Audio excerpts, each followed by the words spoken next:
welcome back. Time for another episode of Revenue Optimization Radio. Brought to you today by the good folks, Upland Altify, the sales transformation company. In this special edition of Revenue Optimization Radio, Patrick Morrissey highlights two previous interviews.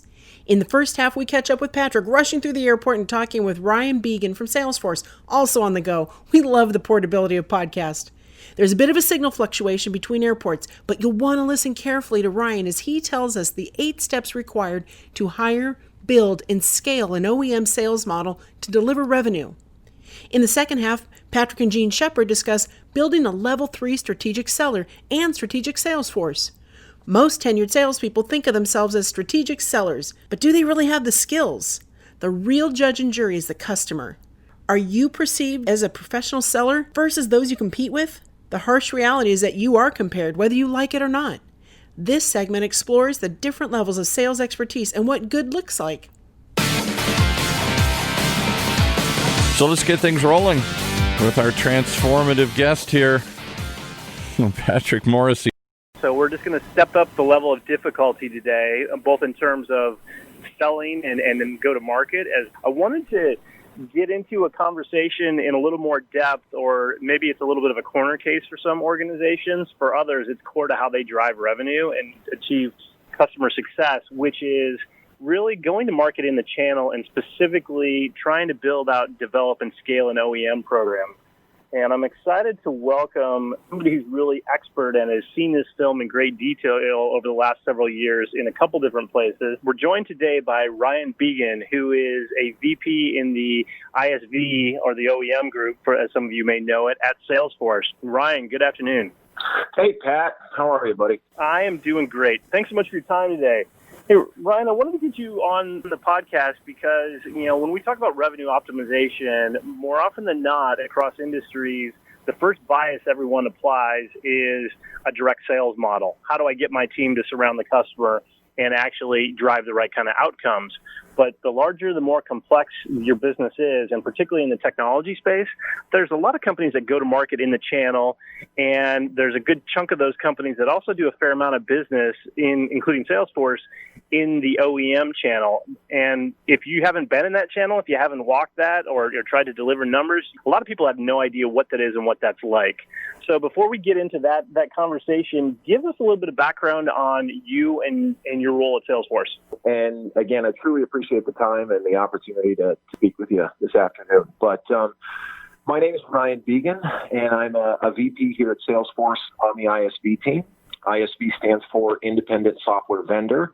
And my job at Salesforce is to help independent software vendors find a technology relationship with Salesforce that creates a broader transformational story by ultimately publishing the application to our app store, which we call the App Exchange.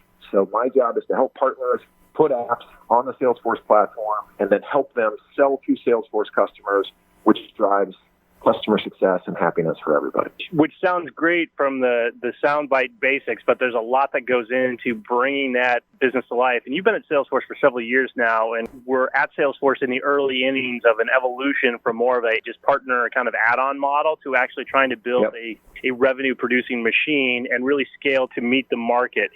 So when you think back on that experience, and this isn't the first time you've seen the film either, because you have a long set of sales experiences and were a sales director, sales leader at Oracle doing similar things in the technology space.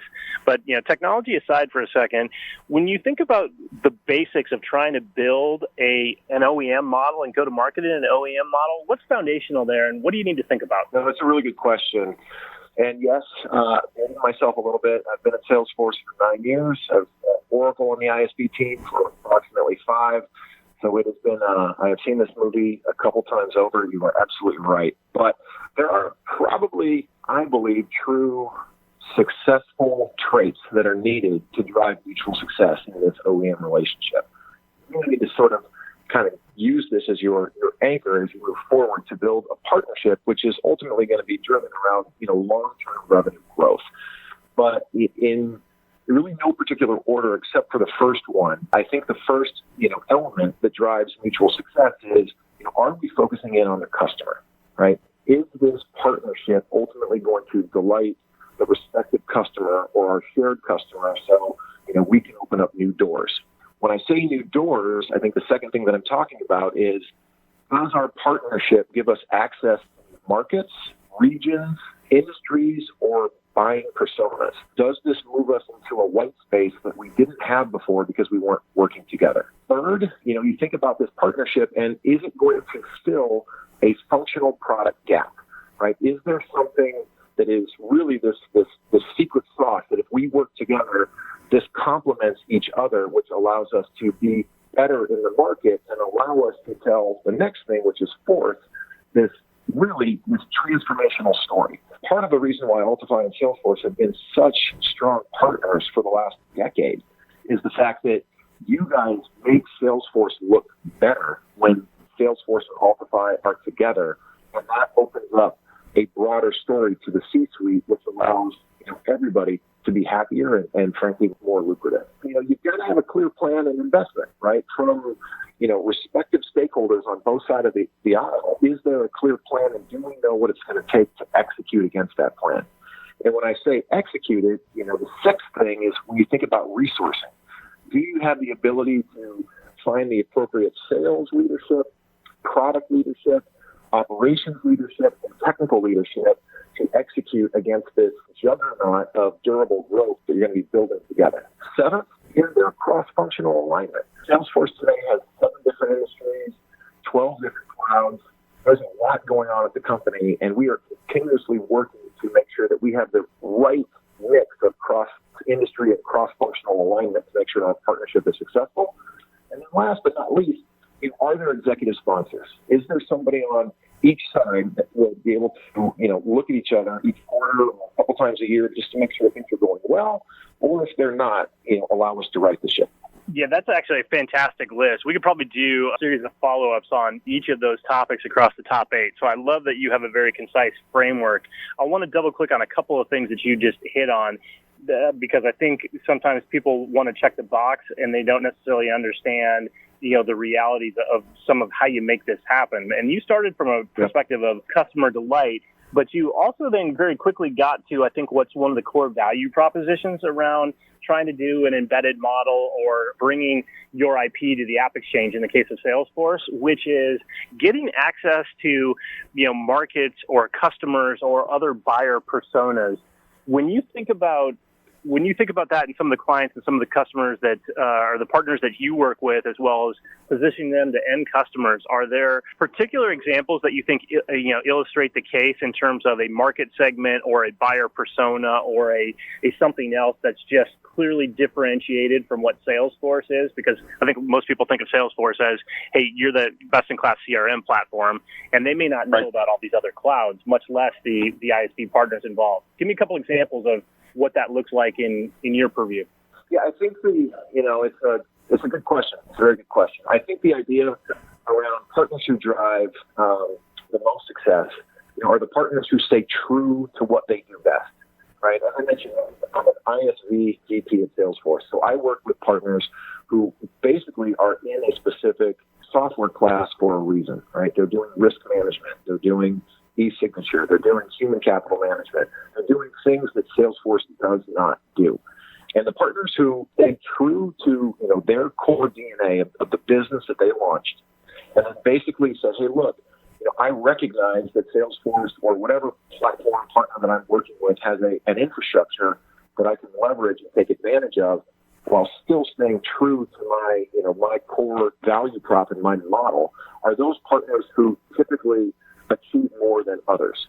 I think the other element, though, too, is that, this relationship takes a lot of calories. It takes a lot of effort, and it takes a lot of those partners who, have that technology recipe. It's important, but they can't stay flat-footed, and they need to always be thinking about what's next. How do we move this forward? How do we think about what's coming, 2, 3, 4 releases down the road? What does it mean to be a part of this particular industry blueprint? What does it mean to be a part of this particular segment at Salesforce? So never really being satisfied with the status quo, are really sort of the 2 swim lanes that drive basically the best success possible, in this type of relationship. Yeah, it makes a ton of sense. And your point about calories is well taken because, and you and I had the good fortune to work for, somebody who was a great sales leader when you think about a channel or an OEM model, Rod Huddleston. And I always remember him saying, you know what, the reality of your jobs, whether you're an AE or you're a sales leader, is selling an OEM and building an OEM relationship is 5x harder than B2B sales. And as we've covered, with a lot of different guests on this program, B2B complex selling is a hard game in and of itself. Why is trying to execute an OEM deal and build out an ISV, relationship so much harder than just doing a direct deal? Because it's a constant form of education. Salesforce, the company is now 35,000 people. And, our value prop with Altify has not changed. In fact, it's gotten stronger. But you have this continuous onslaught of new employees, new roles, new types, where people say, hey, I work for Salesforce and I can do anything in Salesforce.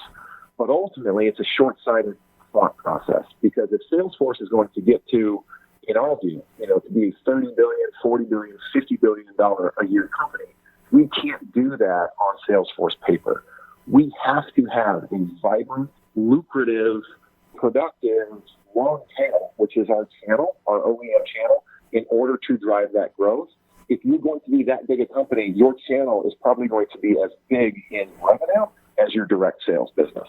Yeah, that makes sense because one of the power laws of SaaS and in selling, and if you buy the thesis for a second that everybody is in the software business and everybody's moving to a subscription-based model, rule number one or power law number one is the answer to most problems is more salespeople and more sales. So when you think about taking the elements that you laid out and you think about what are the critical success measures, when you're putting partnerships together or you're evaluating, ISVs and partners that have real scale, what are the key metrics you're looking at and what are the success criteria that you and your team are trying to drive and trying to assist the partner with and helping them be successful?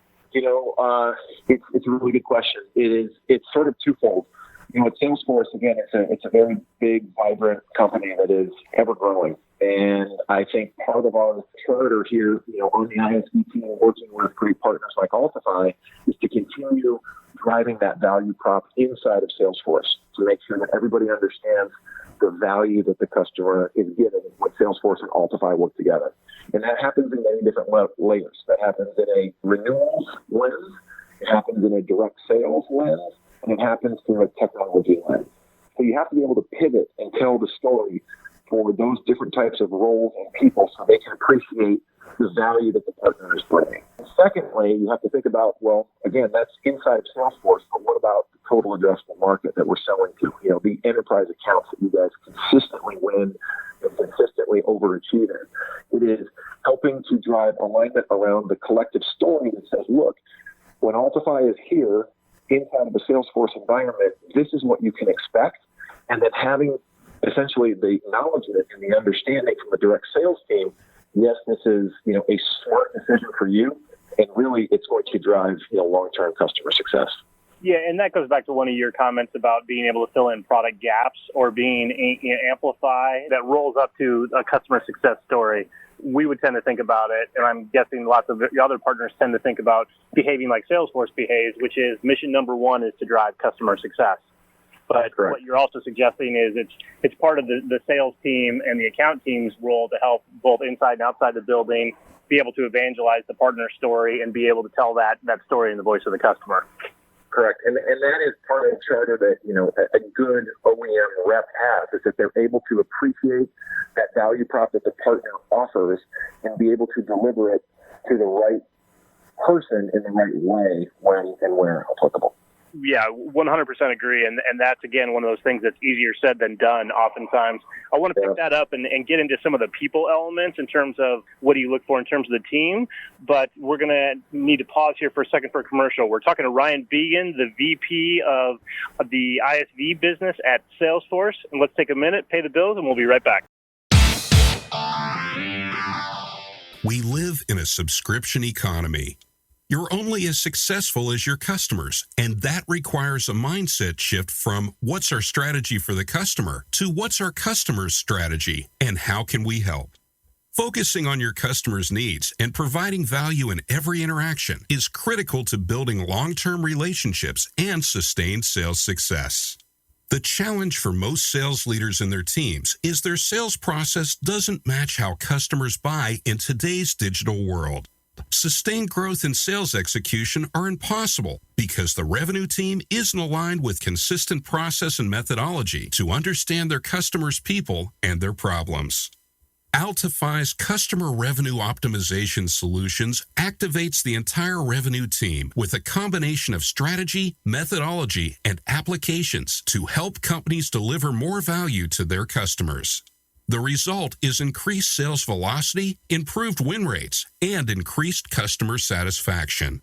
With a CRO strategy, now you can effectively collaborate across the entire revenue team to win new business and unlock more cross-sell and upsell opportunities. Built natively on the Salesforce platform, Altify helps revenue leaders and their teams achieve sustained revenue growth and sales success. Visit Altify.com today to see how they help accelerate sales performance for some of the world's best sales teams, including Autodesk, Comcast, GE, Honeywell, Salesforce, Tableau, and United Health Group. And join us for the second half, where Patrick and Jay Shephard are discussing building a level 3 strategic seller and strategic sales force.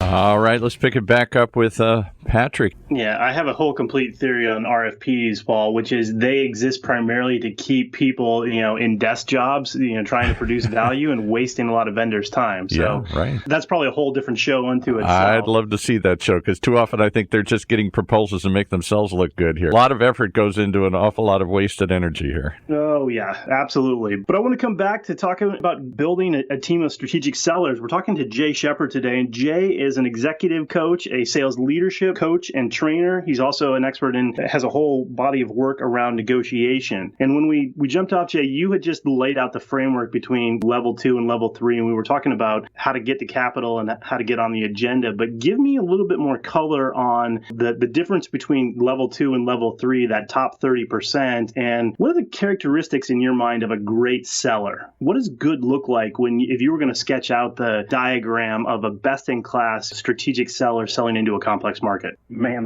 those are some heavy questions. How much time do we have, Patrick? Not more than 5 minutes, Jay. Man. Okay. Well, let me give it my best shot. So level 2 sellers, they tend to be more operationally strategic. They have somewhat of a broader focus. I call them kind of that they're not a gunslinger by any means, but what they are is someone that will take the bull by the horns and absolutely do what they can to take control of the situation. Level 3 people, they tend to operate a little bit better in more of a political environment. They take direction from the most senior levels of the organization. So, as I lay these out, I'm hoping your listeners are saying, hey, that's me, right? Or here's where I am today, but boy, I'd like to be level 3. And we'll talk a little bit about that. But really what they do is level 3 is they understand agendas and they help achieve that individual senior leader's agenda.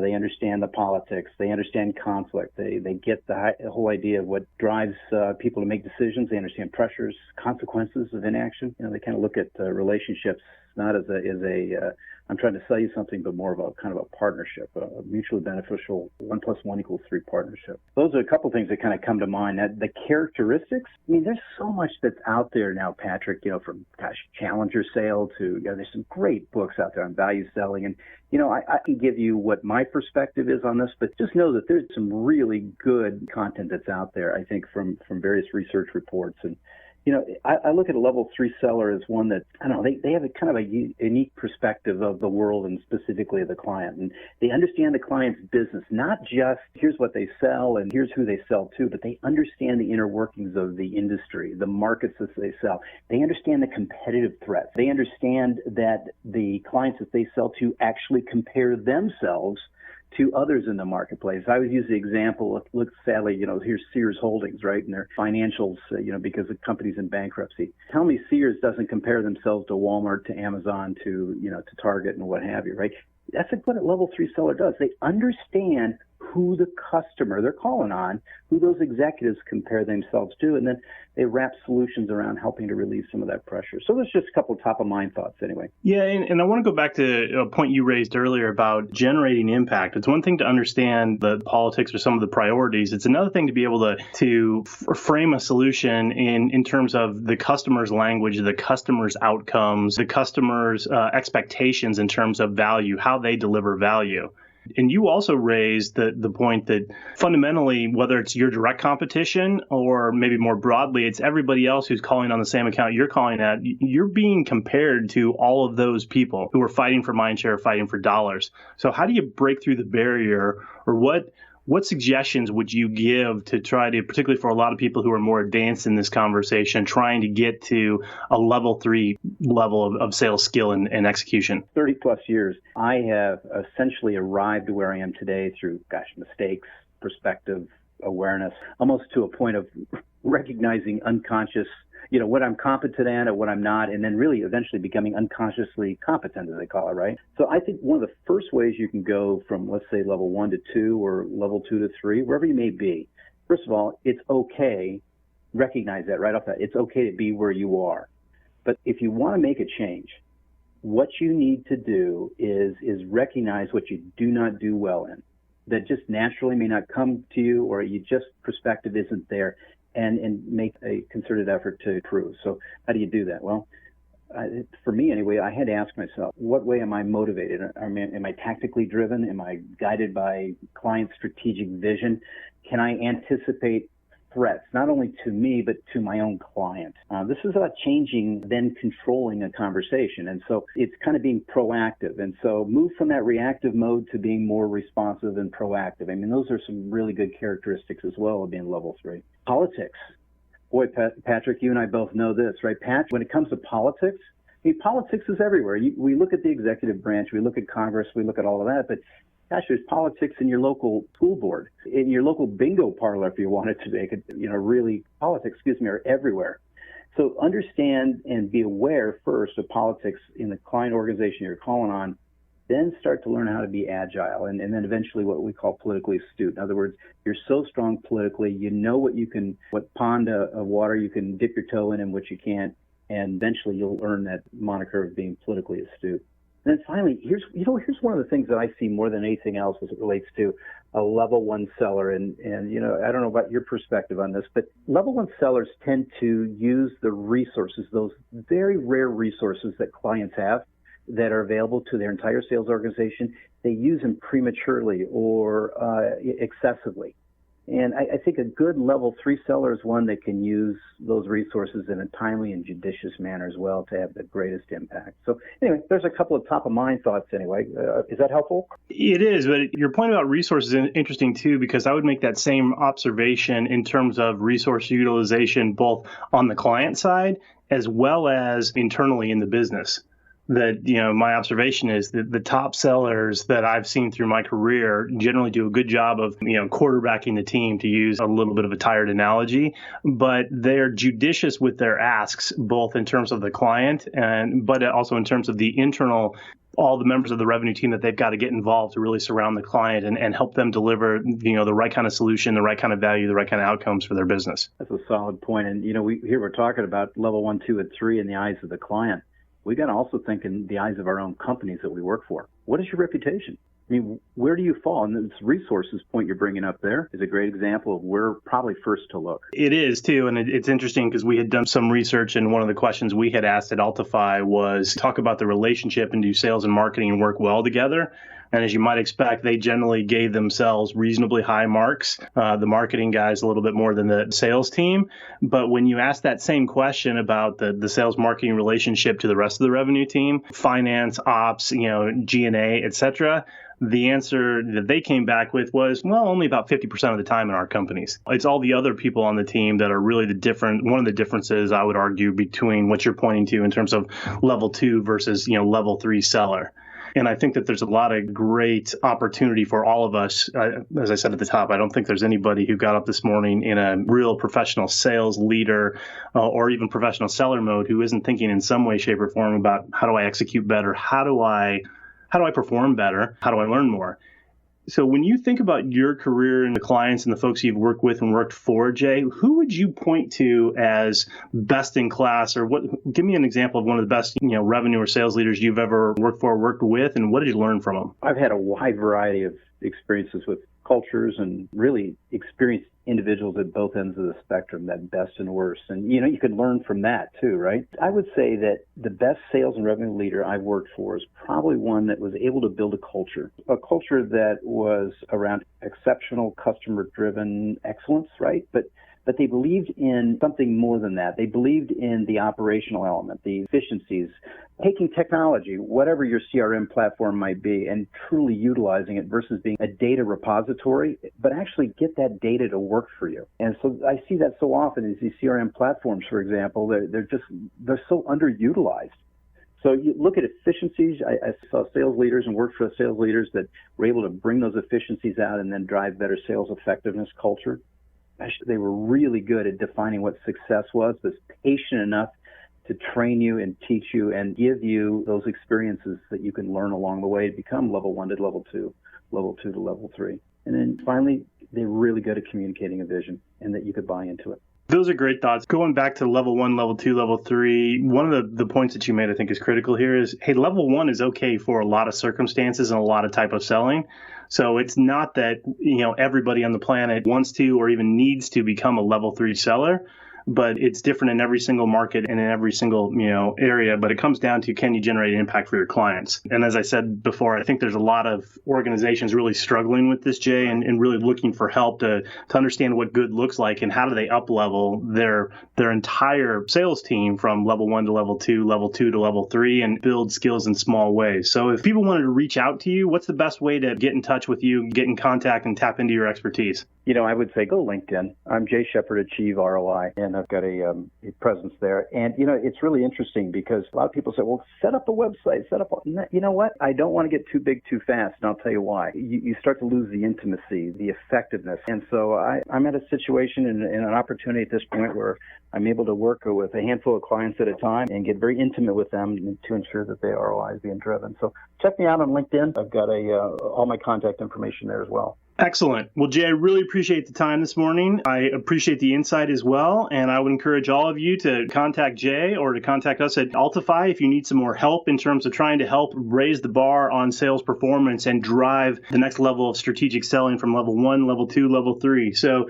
Jay, thanks for sharing your insight today. Good luck moving the market, and let's catch up soon. Good to connect, Patrick. Thanks. You bet. Thank you.